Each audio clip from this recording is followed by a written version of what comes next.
Good afternoon, everybody, and welcome to this edition of the Big East Rewind. My name is Chuck Everson from Villanova University. I'm your host, and my co-host, as always, has the dubious distinction of being the only dentist on the planet to hold Michael Jordan scoreless in a game at the Carrier Dome. Although North Carolina was running the four corners, and Sonny only guarded him for about a minute and a half, but he still, in my book, is the best 23. The doctor, Sonny Sparrow. How are you, Sonny? I'm good, Chuck. I don't know if I'm that good, but I'm good. Well, listen, I try to hype you up as much as I can. I'm like, yeah. You're fishing for it, man. You know what? And I come up with different stuff. It's not easy, Sonny. We've done 87 shows. And I've had 87 different introductions for you. That's not easy. That's a lot of work, Hard work, especially with my limited career. Well, we are professional journalists, Sonny, as you know. We've said that numerous times. And today we have a guest with us who also is another member of the media. We're going to turn the tables on him and interview him for a change instead of the other way around. And a Long Island guy too, Sonny. So that's good news. You got to have that. I like that right off the bat. Right. So without any further ado, our guest was a sports writer for the New York Daily News, where he was the 2015 New York Sports Writer of the Year, covering the New York Knicks. He's a contributor to Around the Horn and Pardon the Interruption. And he's currently the co-host with Brian Scalabrine on the Starting Lineup on Sirius XM Radio, on the NBA channel, Channel 86, the great Frank Isola. How are you, Frank? Gentlemen, we have so much to talk about because I know you guys didn't do any research on me. I know all there is to know about you guys. And let me just start here. You mentioned the North Carolina game.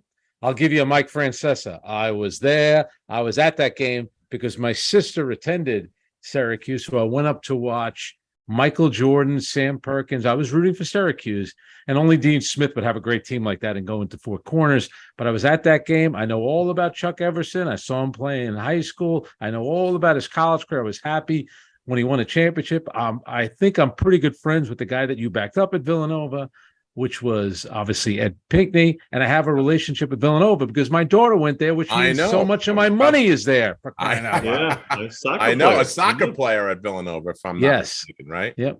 There you go. Well, I said that to Sonny coming into today. I said we got another Wildcat by association. So that's good. I know. I like that. I know. And Long Island, Frank. I mean, come on. That's pretty good. The world, they're never going to run out of loud, obnoxious New York, Long Island guys. Here we are. Well, that's right. That's right. So talk to us a minute, Frank. You got into journalism. What made you decide to go into journalism in school? See, unlike the two of you who were big-time high school players, I wasn't really a big-time player. When I ended up at Maryland, I did walk on to the soccer team for 1 year, which was nice because they gave out free cleats. Now, Maryland is a powerhouse. Back then, they were not a powerhouse. So I was terrible. Somehow, I made the team as a walk-on. But at a very young age, I knew I wanted to be connected to sports. There was a gentleman who lived in our town that was an editor at the New York Post, and he would tell the stories. You go to his house, he had pictures of him with Muhammad Ali. I was fascinated by the whole thing. And I actually delivered the New York Daily News as a kid. So it's almost as if it came full circle. And writing was something that I definitely wanted to get interested in. When I was at Maryland, they actually had the student newspaper, the Diamondback. They actually paid you $10 per story, which, listen, you write 2 stories a week. It came out 5 days a week, the paper. You get $20 at the end of the week. It wasn't the worst thing back in the late 80s. And I was at Maryland when Len Bias was there. And obviously that was a turning point for a lot of us as students, as people, because, seeing someone that young passing away. But as a journalism student, there was also that avenue to kind of go down. But that's why I got into it. I love sports. I figured out at a young age, I'm probably not going to be a pro.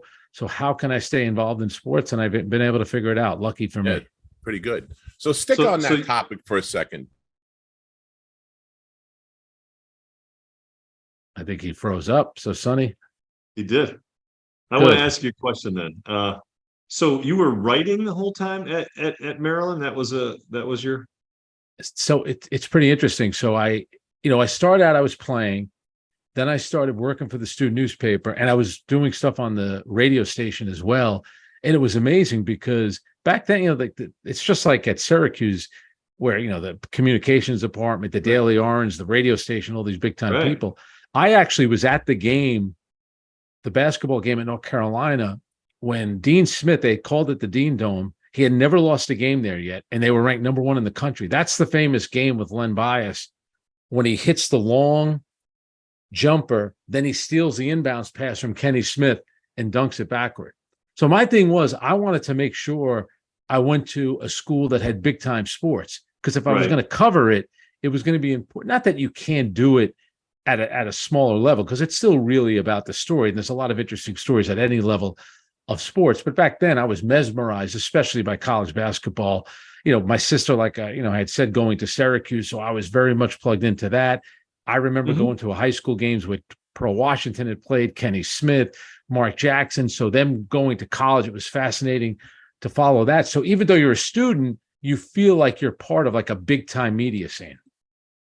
Yeah. So I totally get that. In fact, my youngest one, she was looking at schools, and that was one of the things that was a big part of her decision was, having the sports and stuff like that. And my 2 nieces, one went to South Carolina, the other went to Alabama, both from Jersey.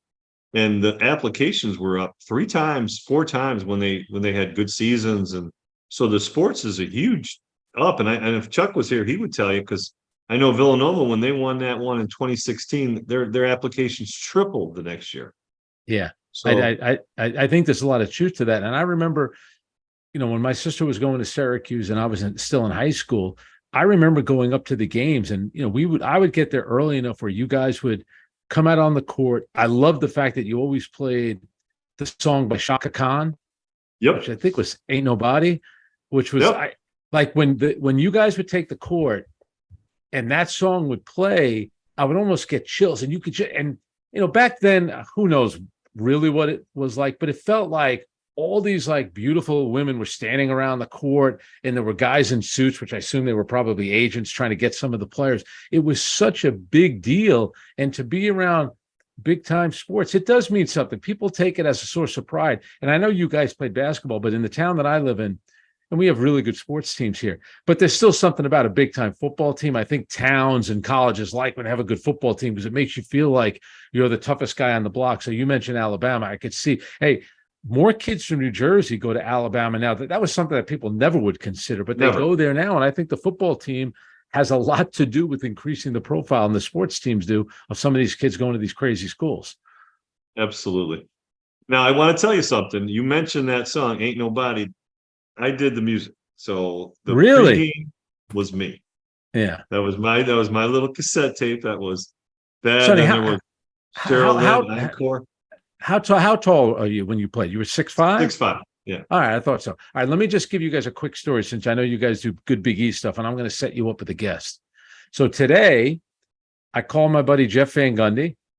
Okay. And, covering Jeff, you want to talk about an education. We played in summer. We played in summer league. I'm going to get to that. So Jeff Van Gundy is a great guy. He taught us so much when he was the head coach of the Knicks. Like, he would debate with us. He'd tell you to turn your tape recorder off, and he really educated you on basketball. Listen, he was working us, obviously, because he learned at the feet of the great Pat Riley.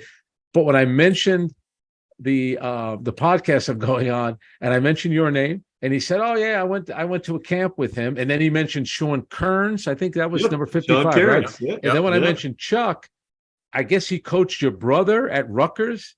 Yeah. Would that be right? So. Yeah, my brother. So he was, Tom. Listen, Jeff was if you remember, Jeff was a grad assistant, and you guys would have been out, I think, by then, in '87 on that Providence team. And you want to talk about an amazing story. Rick Pitino, Billy Donovan, they make that run to the Final Four. Rick Pitino coaches the Knicks. Stu Jackson joins him. Jeff Van Gundy, a couple of years later, joined Stu Jackson with the New York Knicks. Jeff Van Gundy always talks about how Billy Donovan basically made that coaching staff, which included Gordy Chiesa, Herb Sendek. He said that Billy Donovan made all those guys millions of dollars because of the great run he had in the NCAA tournament. I thought that was pretty cool. Yeah. What's funny is Billy Donovan up to that point was a heavy-set, slow white kid at Providence. Pitino comes in, he reshapes his body, and he's just a stud. I was shocked, because I was at those Final Four games when Syracuse played Providence in the first game, and I was like, "Oh my God." Awful game, by the way. But you guys, like, my thing for you guys would be, like as you get older and like spending all that time around Jeff, like you really realize how terrific of a coach he is. When you guys are young kids, do you know that Jim Boeheim's that good of a coach? Do you know that Raleigh Massimino is that good of a coach? I wonder if maybe you're like too young and not that smart to really understand that. Well, two parts to that. I'll answer this, and I'll let Chuck answer it too. For me, you're playing for a guy, and if you're not playing a lot, well, then he's not that smart, right? Because it's always about your playing time, Yeah. And you really don't appreciate it. But like Brendan Malone, whose son Michael just coached the Nuggets. I know Brendan. I know Michael. Yep. Right. I mean, Michael right now is a clone of what Brendan looked like, what I remember. It's incredible. And I hear him speak. I see his mannerisms. It's like watching Brendan. And Bernie Fine was the other coach, and then there was some other, like Eddie Moss. Wayne Morgan. Wayne Morgan came in and replaced Brendan. Brendan took the job at Rhode Island. It was really interesting. I just missed Rick Pitino, but Rick was at Boston University, and came in, and we played in the Carrier Classic, not against them. They played Princeton, lost to Princeton, and we played Princeton in the final. But no, I didn't know that, but I did appreciate coaches of other teams more than the coaches that I played for. I will say that 100%. Yeah, it's interesting because you think about how great all those coaches were and just like how big of a deal it was. I mean, and there was such like obviously a guy like John Thompson was an imposing figure, but Lou Carnesecca, it felt like he was at St. John's for a million years. So when I'm growing up, and I'm rooting for St. John's. First of all, when I realized how close it was to where I live, that's something. Right. Lou Carnesecca being Italian, then they tend to favor him. But let me tell you something. I loved Chris Mullin. And the coolest thing for me is that over the years, just with the job that I have, I have their phone numbers. So I guess that means I know them pretty well. Chris Mullin, who I talk to every once in a while, Patrick Ewing, who I covered, who I have so much respect for him as a player and a person. And then Ed Pinckney was the other one. And those were like three of the big guys. I feel badly that I never got to know Pearl Washington, but I did get to know, obviously, Jim Boeheim over the years, which was pretty cool. Yeah. Now, what were some of your interactions with Coach Boeheim? I told Chuck, I said, I'm going to get Frank to tell a story about Coach Boeheim, because anybody who's met Coach B has a story. I don't care if you met him half a day at a game. Can you share a Jim Boeheim story with us? Well, it really what it was because we're, covering the Knicks, and once they got Carmelo, then I really started reaching out to him a lot. And what I love about Jim Boeheim, he's like brutally honest, and I'll never forget. Brutally honest, and it's wonderful. Yes, 100%. So the Knicks finally trade Carmelo Anthony. Remember all that stuff, the back and forth with Phil Jackson? Well, they traded him, and he got traded to Oklahoma City. And I believe it was late. So it might have been August or September when he got traded. And so I'm doing the radio show with Brian Scalabrine. So before we do it, I call up Jim Boeheim. He answers the phone and he says, "I'm ecstatic." I didn't even think he knew it was me. So he obviously must, or maybe he was just answering anybody that called his house. "I'm ecstatic." And I said, "Oh, all right. So I guess you like the trade." "Of course I do. I'm so happy for him that he's finally going to get a chance to play." Plus, I did some stuff with USA Basketball. So, him being an assistant coach, which is big time. Yep. If you're going to be an assistant coach, be the assistant coach on the U.S. national team. You don't have to worry about the media obligations. You get to hang around with these great players so you can buddy them up, and you get to go to these amazing places all over the world as an assistant coach. So during those times, I really had some fun conversations with him. Yeah, it's so refreshing to hear him speak like, "No, I don't agree with that. That's a terrible move." Like, he just called it the way he saw it. And, in the end, I think it hurt him a little bit, because I think people, and plus he had one losing season in 47 years. It's amazing. And it was only by a game or two, but still, right? So that's just unheard of, and you'll never see that again. That will never be seen again. Yeah. And then all of a sudden you start hearing these people, and I was like, where have you guys been? What are you talking about? You have no appreciation for someone who I always said, loyal to a fault, and never, ever, ever held the school hostage. Like, he easily could have done, John Calipari move where it's like, well, I got these other offers, and just kept getting his pay increased. Because in the end, he was also still on the lower tier of college coaches in the ACC, Yeah. for 46 years of doing it. I mean, To me. So I got a couple of things. So a friend of ours who lives in town went to Syracuse when Roosevelt Bowie was there. Rosie, yeah. So she knows what I do for a living, and Roosevelt Bowie was going to be hanging out with him. Might have been like around Christmas time. This is over 10 years ago. It's when Danilo Gallinari was on the Knicks. Okay. So she said, would you mind bringing Roosevelt up to a Knick practice? So I said, I called the Knicks first. Donnie Walsh was the GM. He said, sure. So I'm driving up with Roosevelt Bowie, and I'm peppering him with questions. And the one thing you realize about Syracuse, and it's the same thing with Duke, when the coach is there for that long, there's always the connection. It was like the connection between, Roosevelt Bowie was there from the start, and then whoever's a freshman on the team right now with Jim Boeheim. I mean, think about how many years that is and how many players are connected. And Duke is, of course, the same way. And when I went to the Duke Syracuse game, like a knucklehead, I drive up to Syracuse. You probably were at the game. I drive up there when Zion Williamson got hurt. So Zion Williamson gets hurt, and maybe there's a chance he might play. So I said, I want to go see him play. So I drove up, and I was sitting press row on the baseline right behind Derek Coleman, who I know very well. I covered him with the Nets. I love Derek. Sherman Douglas, who I thought might be one of the most underrated college players in the last 30, 40 years. The guy was phenomenal. Amazing. And Billy Owen. It was just so cool kind of talking to those guys. And the fact that Jim Boeheim is still there, that's a great connection that they have. One other thing about Jim Boeheim, when Syracuse is going to the ACC, I remember saying to him, I said, Coach, I went to Maryland, and when we went to Duke, like Lefty Driesell never got any calls. Maryland does, you realize that Mike Krzyzewski is going to get every call. We'll worry about that. Their first game at Cameron, that's the game where he gets ejected. Remember, he had his he ripped his jacket off. So I could not wait until the next time I saw him.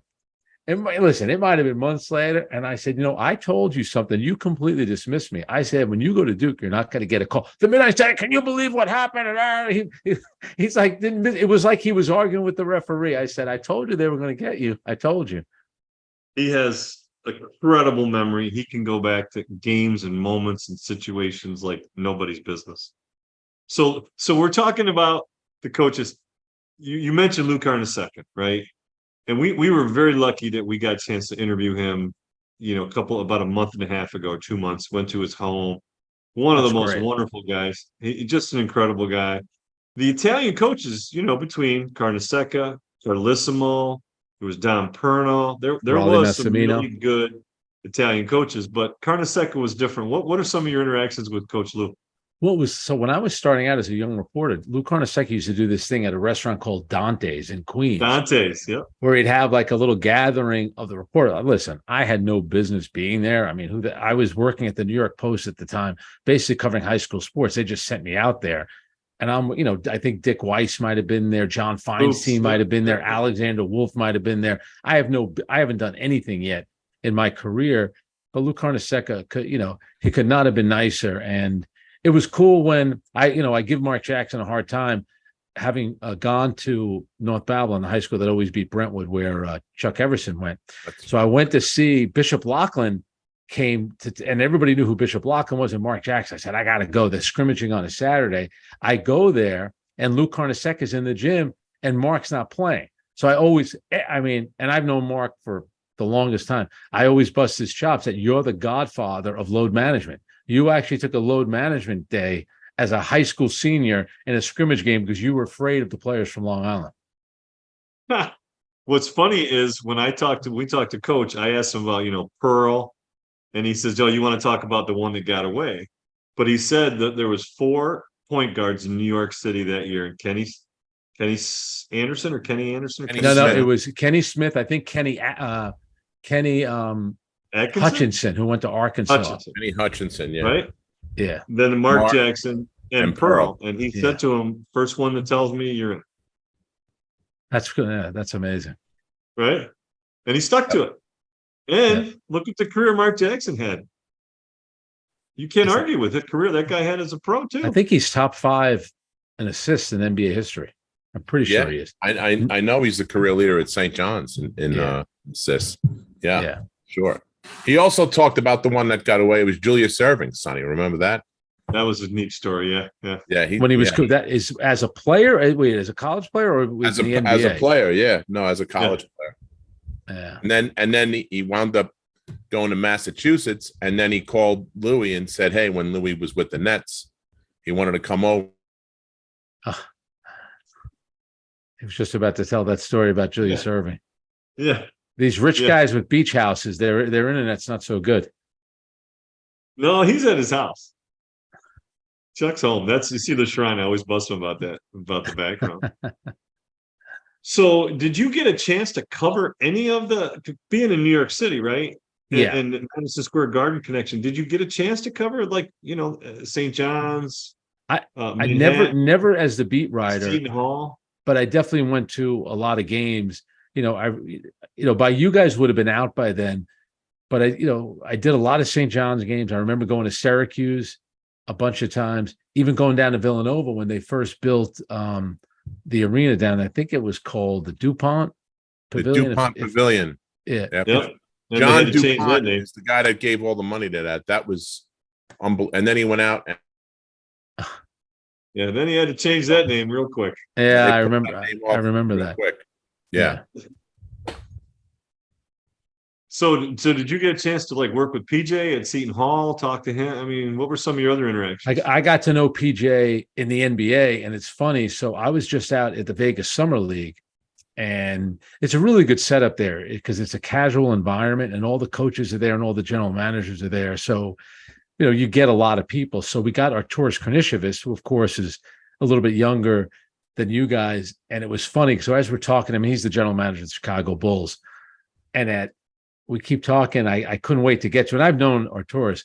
I said, have you recovered from all the times that PJ used to yell at you? For whatever reason, Arturas was that guy that PJ would just absolutely destroy. And Arturas kind of had that look on his face, like, he was a little confused, and it really didn't bother him, which I think upset PJ even more, which made him yell at him. Hey, you guys played at a different time. The coaches were intense back then, and it was just and they were different. Okay with it. I mean, Massimino on the sideline, there's another Italian, right? He was who he was, and the funny thing was when we interviewed a couple of the officials, they said the Big East was so branded by these coaches and their style, because as soon as something happened on the court, boom, they went right to the TV went right to the coaches. That's pretty interesting. You know what? You say that, and I watched the '89. I didn't watch it. I saw some crazy documentary on Ramil Robinson, which was not a good documentary on him. It's not a flattering picture of him. But they showed that play, the Michigan Seton Hall game. I mean, if this was today, first of all, with all the betting that goes on, number one, and with all the different camera angles that everyone has, and with social media, that would have been a much bigger deal. Let me tell you something.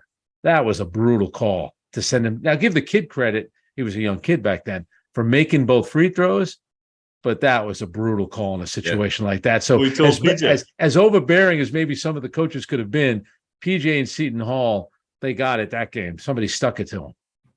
Yeah. We told them. Go ahead, Chuck. Yeah, it was crazy times back then. It was a lot more physical game, both in the NBA and in college basketball at that time. And I know when you were covering the Knicks, you mentioned Van Gundy before.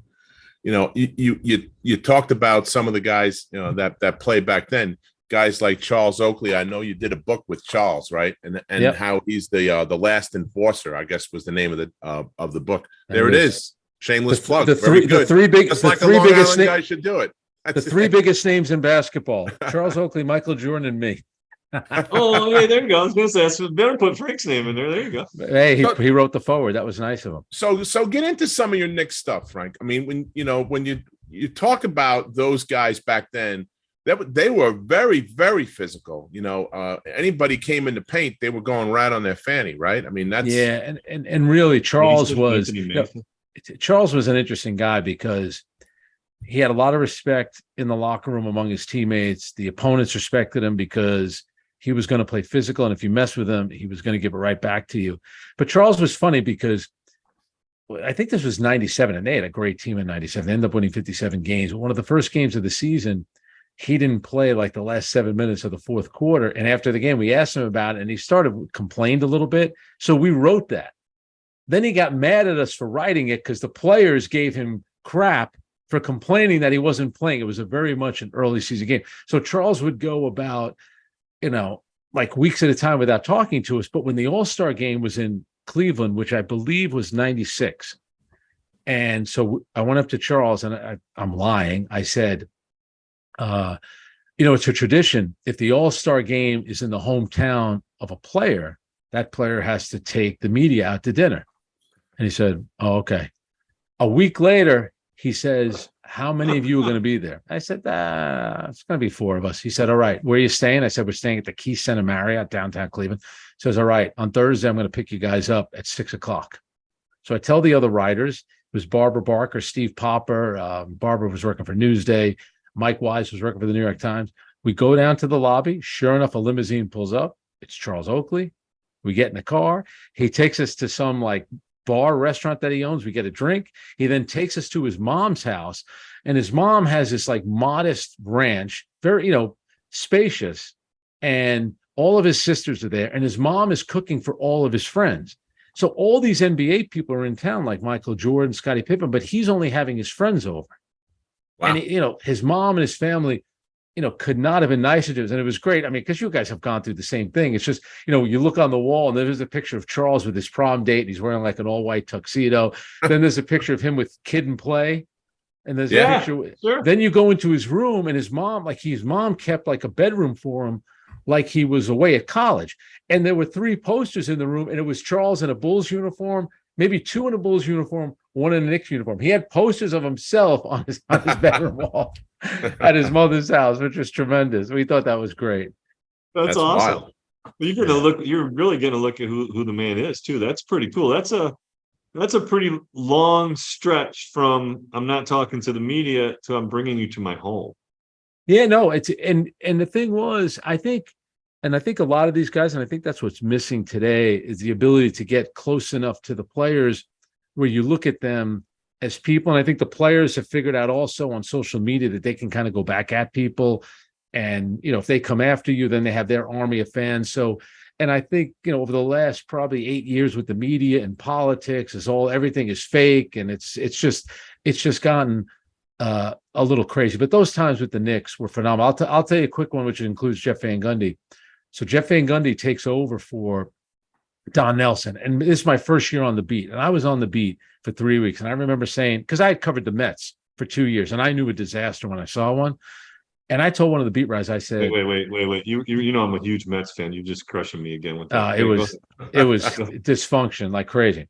And I tell one of the beat writers, I said, Don Nelson's trying to get fired. It's like, why do you say that? I said, he's just doing what he's trying to alienate Patrick. And then he eventually alienated Derek Harper, who was like a big-time player. So in March, it's during the NCAA tournament. It's a Friday. They're going to play the Sixers. The Sixers stink. Sure enough, the Knicks make the call. Don Nelson is out. Jeff Van Gundy's in as a coach. And Jeff is in his 30s, not much older than us. We actually go to the Ritz-Carlton. We go to his room, knock on the door. He opens the door. 3 of us go into his room. And here we're talking to the guy who's the head coach of the Knicks. That night, they play Philadelphia. Iverson's on the team. That Philadelphia team was awful. They win the game. So we still kill Jeff to this day that he lost to a terrible team. Sunday, they're going to play, which I believe maybe it was Selection Sunday. Sunday, they're going to play the Chicago Bulls. This is the 72-win Chicago Bulls. And so on that Saturday, Jeff has a 3-hour practice. The players are all happy. They're like, oh, it felt like the Knicks again. Derek Harper, Oakley, Ewing, they're all happy that they had this crazy practice.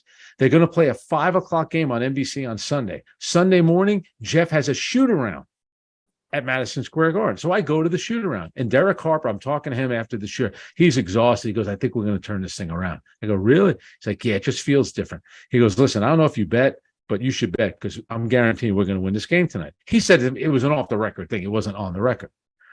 They play Chicago that night, and the Knicks pull away in the fourth quarter. Derek Harper starts hitting a ton of shots. Back then, they were nice to us in the media. We sat courtside. And coming out of a timeout, and they're playing Go New York, Go New York. The crowd is going absolutely bonkers. Michael Jordan is playing. And Derek Harper might be like 10 feet away from me. He grabs his shorts, and he bends over, and he goes, hey, what's up, Frank? I told you. It was such a cool moment. That's And great. let me just continue with that story. After the game, Jeff is the interim coach.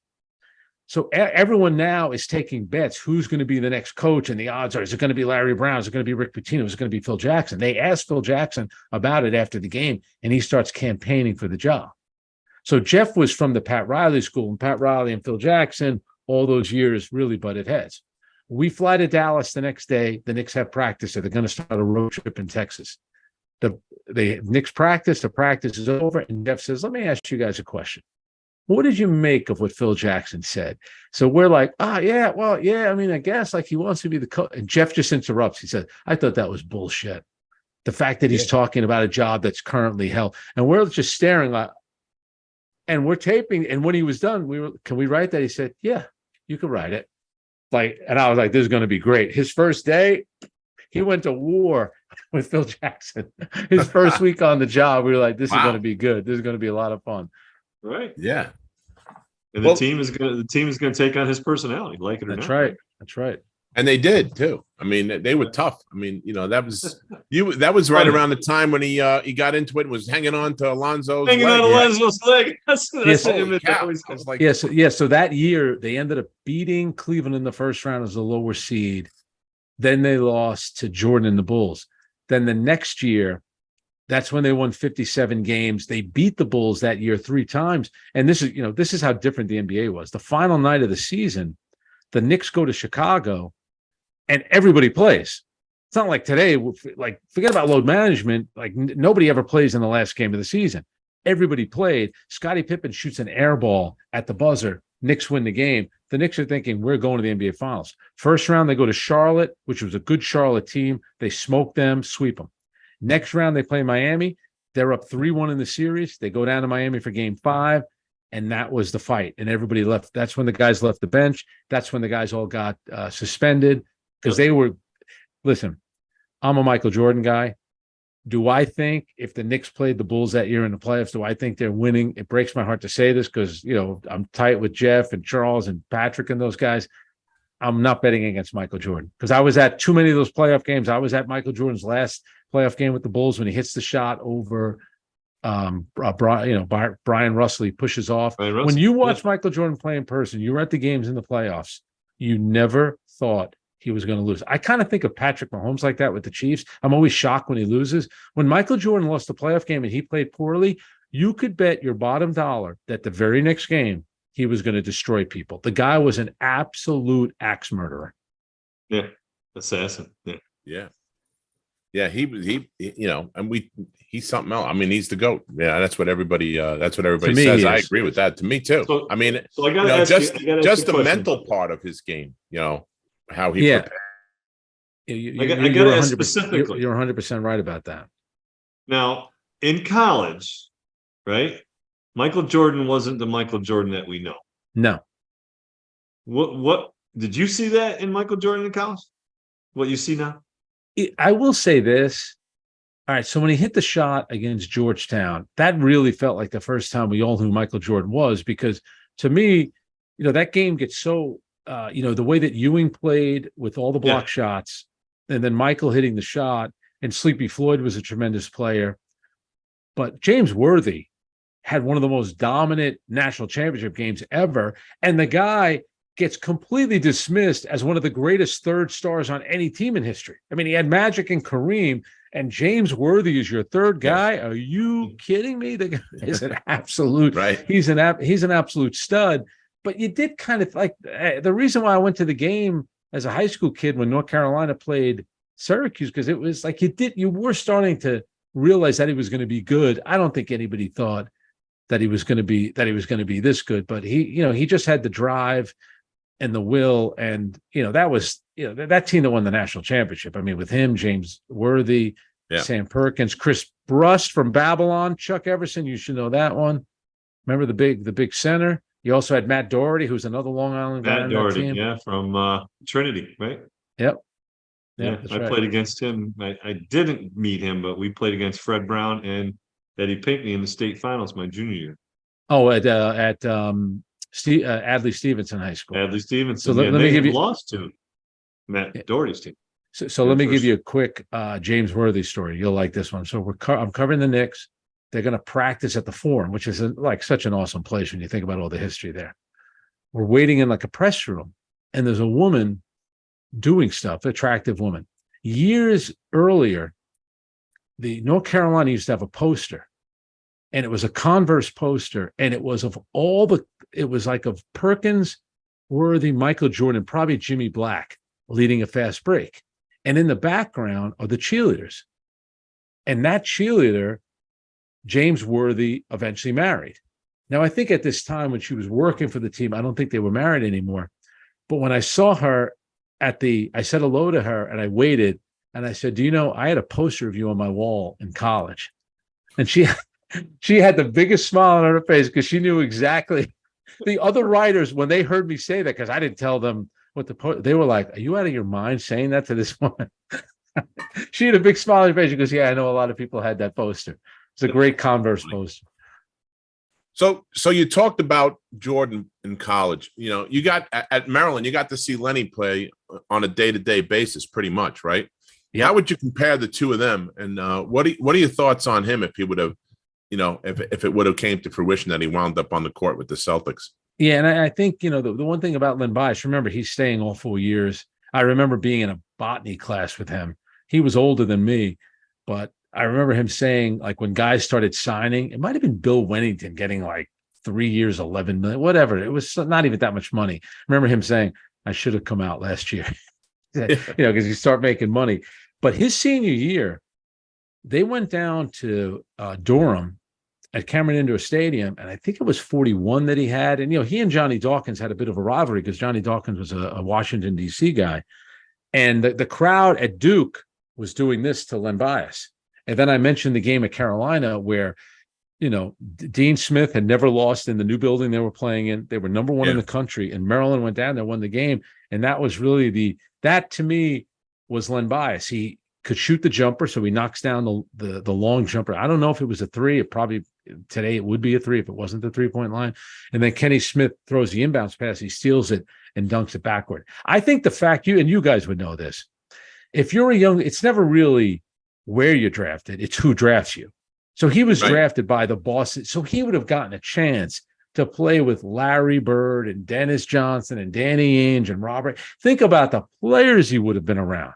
And just like they would have taught him how to be a professional. So I think the sky's the limit for him. And like, you know, when I remember when I heard the news that morning, it was devastating. There's no other way to describe it.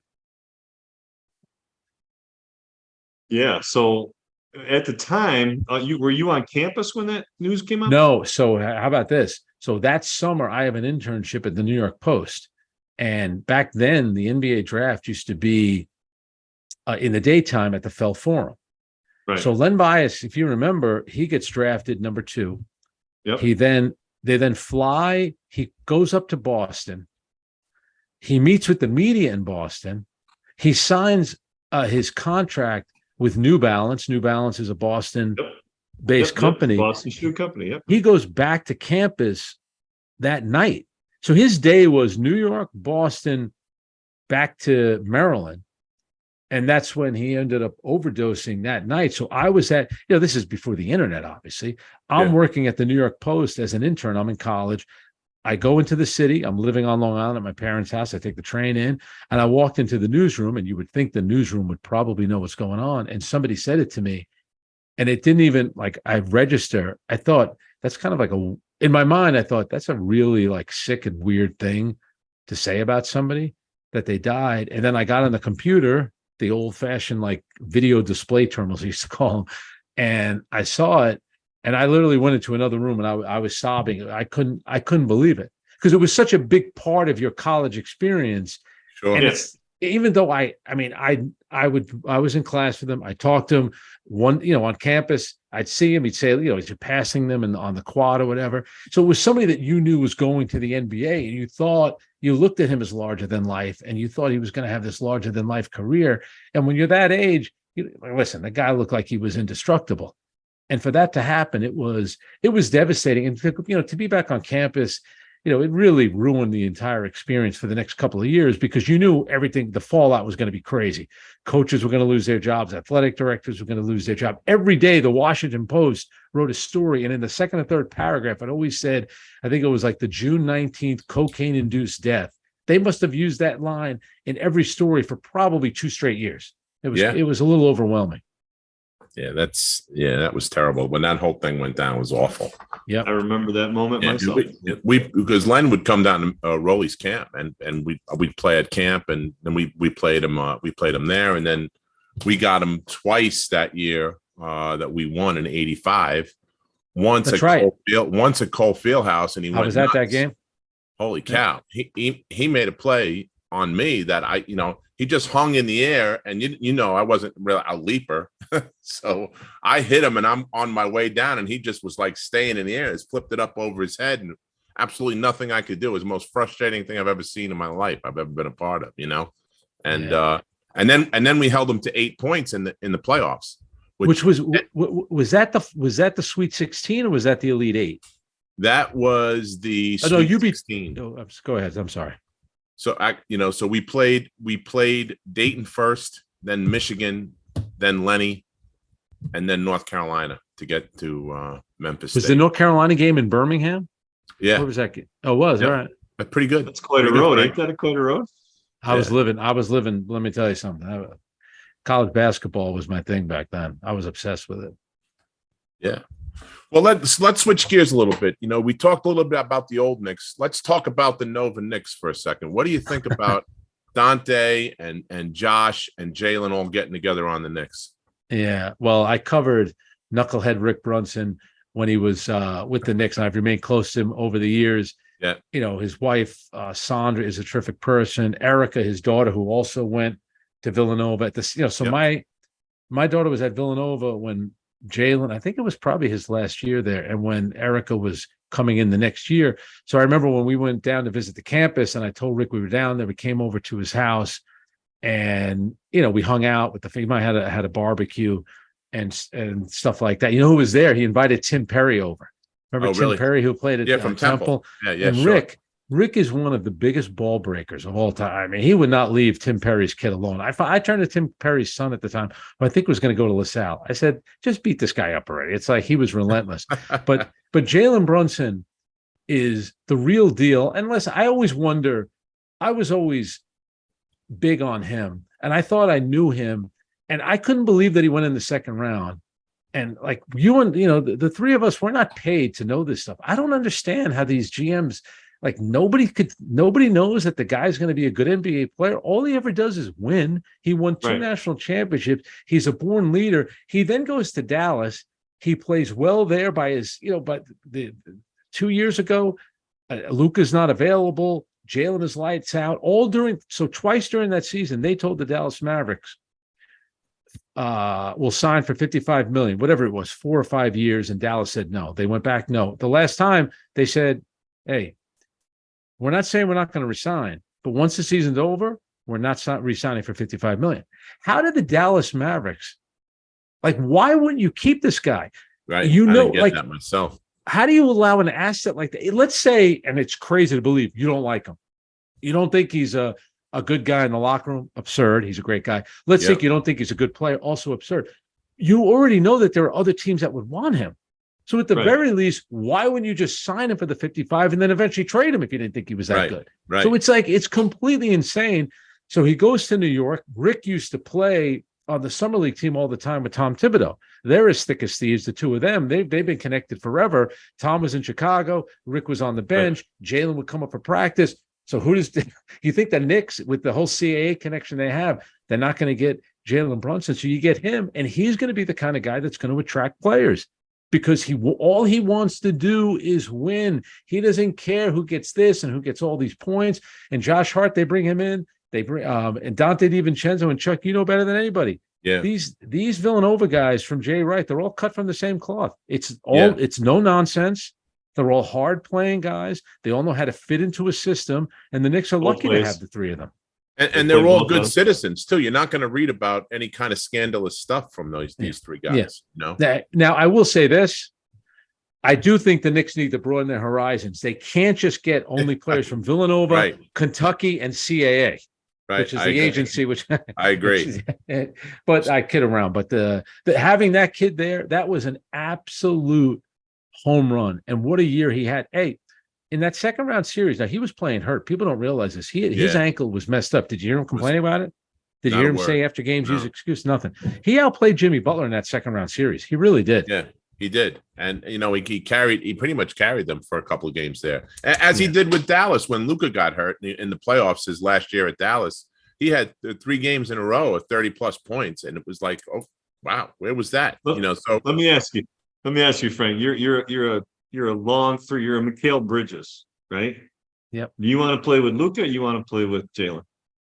Well, I will say this, and I think this is an issue for a lot of guys that are ball dominant. And I think James Harden is the same way. Luka Doncic is a brilliant player, but you need the right kind of players to play around him. And Mikal Bridges, so I do the Nets games on the Yes Network. So I do, like this year I did 60 games. And listen, Kevin Durant is an absolute freak. I mean, the guy is so good and he does everything. He passes the ball, he rebounds, he defends. Forget about the stuff on Twitter. It's, there's no defending that. Listen, he likes doing that. It's bizarre, but don't let that cloud the fact that he's not a great player. Mikal Bridges is like, the guy is absolutely phenomenal. All he wants to do is play. I think the NBA players must look at him like there's something wrong with him. He played 83 games this year. You can't even get these guys to play 65 games. This guy wants to be out there all the time. He defends, he rebounds. He's a good guy. He's available. Brian Scalabrine, who I do the radio show with in the morning, thinks he's the best value in the NBA for contract and what you get out of him. Right. Absolutely. Yeah. He's not wrong. The guy, like you said, he does whatever's asked, So like Joker. I mean, people would love to play with Joker. Oh, unbelievable. Hey, hang on a second. Hang on with Nikola Jokic. Let's think about this for a minute now. All these guys go to join up, and I got to play with this guy, I got to play with that guy. And I like Jamal Murray. Jamal Murray has been in as many NBA All-Star games as the three of us. He won a championship without another All-Star on the team. And no offense, he won a championship with Michael Porter Jr. on his team, and he could do he could be a little wackadoo with the way that he plays. That run that he made, and it's so underrated because maybe people don't get to see them playing him. That guy is an absolute. Who knows? The players know. The players know how good he is. They do. But if you have a chance to play with someone who plays the game in that style versus some of the other styles, it's a no-brainer. I mean, who cares if it's Denver versus Miami? You want to win, you're going to play with guys who play that style. Look at Bruce Brown. All Bruce Brown does is cut to the basket. Bruce Brown cut to the basket, had a great season, great final, and he just got a huge contract. He just got paid. Let's hope, as I always say to Brian Scalabrine, when it comes to the all the guys on the Nets that got paid because of Jason Kidd, I said, I hope you send him a nice Christmas card every year because he got you paid. This is true. That's neat stuff too. Yeah, I was so happy. I mean, I love the way the Heat played. I love the way the Nuggets played. And the fact that you get guys that are playing both ends, and if you're really not a fan of basketball, everybody says, oh, it's just offense. You watch what they do defensively, how they scheme, how they handle stuff. There is a whole hell of a lot that goes into those game preps. No, you're 100% right. And, so Jokic, so if you look at the second round, he knocks out Kevin Durant. That's a 2-time finals MVP. Then he beats LeBron James and the Lakers, sweeps them. That's a 4-time finals MVP. And then he beats, the Miami Heat, where you got to hear about Heat culture nonstop. I love Pat Riley.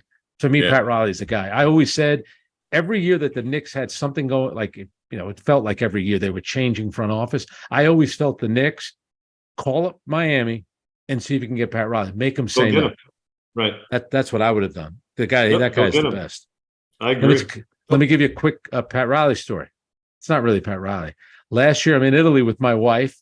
We're in Portofino, of all places, and all these yachts are there. I said, how great must the lives of these people be? Who comes strolling by? Mickey Arison, the shipping magnate who's the owner of the Miami Heat. I look up. I think maybe he watches some of these shows. I don't think he knows who I am, but he looked at me, and he looked kind of startled, and he waved. So I waved to him. He was nice enough to come over to the table, introduced him to my wife. Then I asked him about how Pat Riley's doing. I wanted to keep the conversation going long enough for him to say, hey, what you should do, come visit my yacht over here that's parked in Portofino. But it never got to that point. So I guess I'm not that damn charming.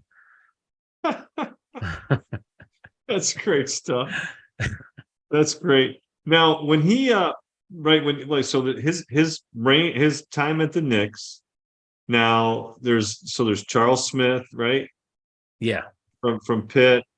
John Wallace missed him a little bit, right? Yeah, missed him. Yeah, that was with Jeff Right? Hedge. But you know what the Knicks had over the years, if you want to talk about Big East, they had all at different times that Patrick Ewing, Yep. you had David Wingate, you had Dikembe Mutombo, I forgot about Wingate. you had Othello Harrington. Yep. I'm gonna miss a couple, and I will say this too. And I told John Thompson this. I was once on his radio show down in DC, and I'm telling you, I like David Wingate was a great dude. The players on the team adored him. He rarely played, but he was at the end of the bench. He was the most energetic guy. Worked hard in practice. But all these guys, like whether it was Othello Harrington, Dikembe Mutombo, obviously Patrick, those guys were just workers. There was no bull to what was going on. They were very, very professional. Like John Thompson did a good job, like getting those guys prepared and having the right mindset when they go to the NBA. You know, it's funny you say that, because that's the one thing when we first started doing this, we're very good friends with Gene Smith, and then we've met a lot of Georgetown guys, and we've had from the 84 and the 85 team, we've had almost every single guy on the show, and they couldn't be nicer people. Yeah. I mean, across the board. Now, as a Syracuse guy, I hated every last one of them. Yeah. With my last dying breath. I never knew these guys. You know, when we had the Big East luncheons, the Georgetown guys had to keep their head down. They couldn't communicate with anybody at the table. Yeah. And, and you're sitting with, Jeannie Waldron's busted chops, and, and it just the environment, you really got the sense of, wow, these guys are really kind of kept. Yeah. And I think, John Thompson kind of fostered that environment, but the media was out of control back then. It's just the general perception. So there was a documentary on ESPN. It was called Basketball: A Love Story. It's by a gentleman named Dan Cloris, and he hired me to do a bunch of interviews. And one of them, I did a big sit down with Patrick in Charlotte, North Carolina. Patrick was an assistant coach with Charlotte at the time. So they sent you this big research packet. And do you know that Patrick, his freshman year in the Big East tournament, the athletic director of Georgetown actually held a press conference before one of the games to confirm that Patrick was indeed matriculating at school. Like it was like really like ugly and nasty stuff. And then when Patrick was a senior, the New York Times covered his graduation. Like people like Zion, we saw it most recently with Zion, how big he was as a college player. But you guys know back then, whether it was Ralph Sampson, then Patrick Ewing with a little bit of Chris Small, like how big they were as college players. The fact that they stayed there 4 years had a lot to do with it. But Patrick put up with a lot of nonsense. And I think John Thompson was probably trying to protect him. I think he probably overprotected some of the guys, because I agree with you. Any of the guys that I met from Georgetown, I always thought they were really good dudes. With you, like when they played Villanova in '85, I hated that team. I loved the team that played Michael Jordan in Carolina, because their games, if you remember, their games came on after the 11 o'clock news. They started out in the Western region. And like, I thought Patrick Ewing, I couldn't believe how good he was. And I love Sleepy Floyd. I loved his name. I love the fact that he was from the same hometown as Worthy, Gastonia, North Carolina. So I was with that team all the way. And then poor Fred Brown from the Bronx had the bad turnover late and lost. But by the time they were seniors, I was like a little Georgetown out, and I wanted to see Villanova win. So I was rooting like crazy for Villanova. Yeah, it was wild. And like Sonny said, those guys are all, every one of them. We must have had 8 or 9 guys on from the 84 championship team. That's awesome. That's awesome. And we're going, what the heck is, we even had, we had guys from we had Wennington and Ronnie Stewart, Horace Broadnax and Billy Martin, Harold Presley and Harold Jensen, and then Sonny and I, and we talked all about having 3 of the 4 teams in the Final Four.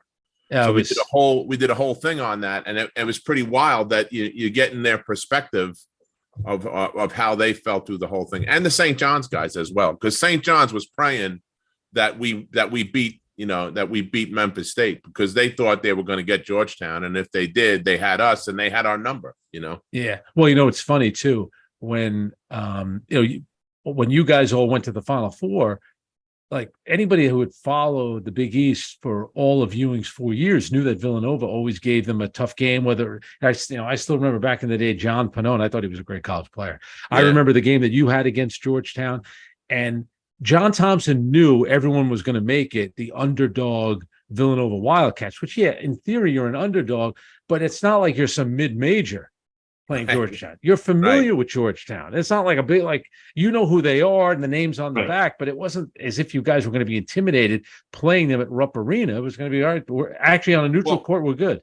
I think they made it out to be like that because it was supposed to be their coronation for having a dynasty in college basketball. When they're selling T-shirts, 1985 national champions Georgetown, before the game out in the street, and they have stuff in the paper, Villanova versus a god, and there's a picture of Ewing and stuff like that. I think that's what kind of perpetuated that.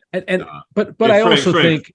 But I was just going to say really quick. I also think NC State winning a couple of years earlier against, Akeem and Clyde, it made it seem like, for the one game, the upset is so in play in college basketball. So you guys had a great win, a great upset, but it had been done a couple of years earlier with NC State. Yeah. But, you think, wait a second. You think Chuck still feels a little bit of that? Like, did you get some of that in his, what he just said? Oh, he has a lot of pride. Listen, I mean, you get a little feeling there? I wanted to see, it's 38 years, man. It's, and we've had two more since. So, it's not like we're the only ones. It was in the paper. It was a picture. Well, Chuck, let me, before we go here, I should tell you, the name Pat Lepore was connected to the Georgetown team, he's like a big time booster there. He lives around the street. He used to be a drug company CEO or COO, but he's very connected to the Villanova program. He's always sitting near the bench during the tournament games, but he had a birthday party and your guy Jay Wright was around the street. This was a few years ago. Yeah. The great Jay Wright in town. There you go. Swimming in money. He's doing all right. I have to say he's doing all right. Yeah. Hey, last thing, Frank, and we'll let you go. You've been gracious with your time. Thank you for that. In talking about Jay and, he got out, talk a little bit about, how do you think the portal and the NIL is affecting the game today in college? But, not just basketball. I mean, and everything. That's a good one. Lane Kiffin came out and made a statement today that it's like free agency without contracts, Yep. And it's funny. I'm big into soccer, and if you follow like the European transfer market, there are players. It's like it's impossible to follow. And NFL free agency has become that. The NBA really not so much. It's more now the players sign the huge contract, then they ask to be traded. That's their thing is, let me get my money first, and then I'll pick the team that I want to go to. It's completely out of control. A buddy of mine is the men's soccer coach at St. John's. He's been there over 30 years, and he talks about the transfer portal. But with the NIL and the money, it's absolutely insane. I'll tell you this. So there's a kid, and maybe you guys saw this recently. He's from Maine. He was tearing it up on the AAU circuit. His name is Cooper Flagg. So Brian Scalabrine, who I do the radio show with in the morning, for over a year now has been working this kid out. Nobody knew who Cooper Flagg was. And Brian was calling programs up, some of the high-end programs. And they were like, well, yeah, he's from Maine, whatever. And he tried to get him involved in USA Basketball. No. He finally got to USA Basketball. Now the coaches won't leave Brian alone. Right. The kid is going to be a big-time stud. Wow. I think he's going to start getting money when he's a senior in high school. Yeah, he's going to be a top one or two players. And you guys tell me, I think what's going to happen is you're going to get the players. So if I'm at the big-time school and I'm not playing, the smaller schools are going to reach out to me. You come here, you can play, we can get you money. And then the kids that are doing well at the mid-majors, they're probably going to get called. The big schools come here. I've heard that a school like Miami has got a ton of NIL money.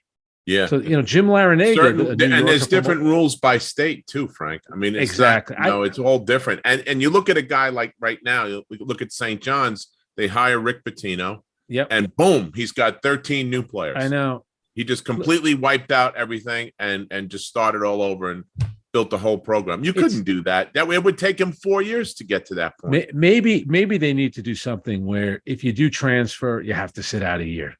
It's a little ridiculous. And listen, we all know we're not dumb. We all know that it's a big business, and players are going to make money. That's great. The coaches all make a fortune, but you have to admit some of the charm is gone. It's not. It's gone. It's just, hey, there are kids that go through Duke now who go into the NBA. I don't even remember seeing them play.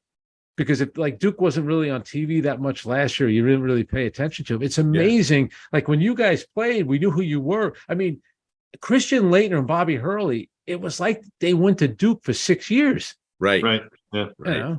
Yeah. And and now everybody's playing for their own brand. That's the other. I know. It kind of takes away from everything. For me anyway. Well, Frank, thanks so much for joining us. I'm sorry my internet service was it was my first day back with the new internet, and this is what I get. So normally it's not that way. We'll have to have you back on. Absolutely. We can have another conversation. And thanks again for joining us. It was a pleasure. Covered. Yep. Yeah, you got that. The point guard had me covered. Yeah, right. Okay. It was a pleasure being on with both of you. But like I said, I was very aware of both of your careers. I'm happy that you guys are doing well. Stay safe, and we definitely should catch up soon. Absolutely. Super. Thanks a lot, Frank. You've been listening to the Big East Rewind with Chuck Everson and Sonny Sparrow. The Big East Rewind was produced and directed by Nick Chico Chorus and Daryl Gurney. Check us out on all things social media by putting Big East Rewind in the search bar. Thanks a lot for joining us, and have a great night. Thanks, guys.